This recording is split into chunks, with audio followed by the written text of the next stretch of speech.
Okay, and there's a couple of factors that can feed into our sort of analysis, our diagnoses.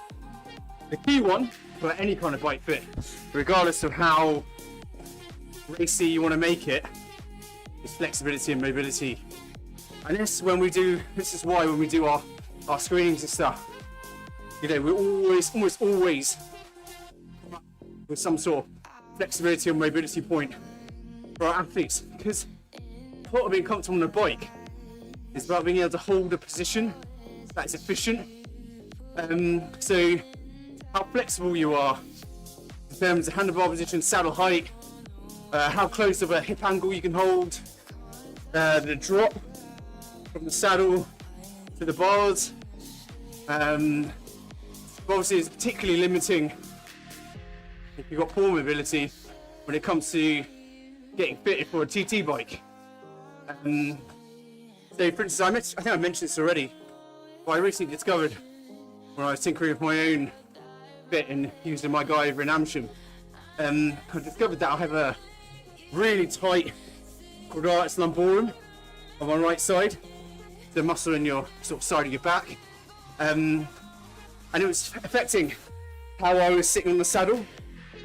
And previously I've been told, you know, I need shims, I need custom footbeds, blah blah blah. I didn't. Just needed to be able to sit on my saddle properly, but I had a sort of a hip hike because the muscle was just too tense to allow my hips and my pelvis to sit flat. So that's just a classic example and a personal example of how inflexibility and got very good mobility, but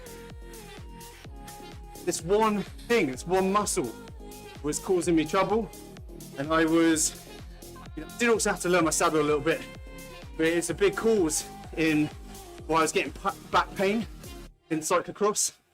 And the reason that's coming out is because cyclocross is such a high torque, low cadence sport. It really leverages into your lower back. And so my QL was working overtime. Anyway, another thing that's important is your core stability, your core conditioning. Be a massive limiter when it comes to the aerodynamics of your position and your ability to maintain that. So you remember our chat a couple of weeks ago about aerodynamics and drag and what happens to your wake and turbulence if you move around a lot. If you've got cracked core or you're uncomfortable on your bike, you'll move around a lot, and that's all this sort of stuff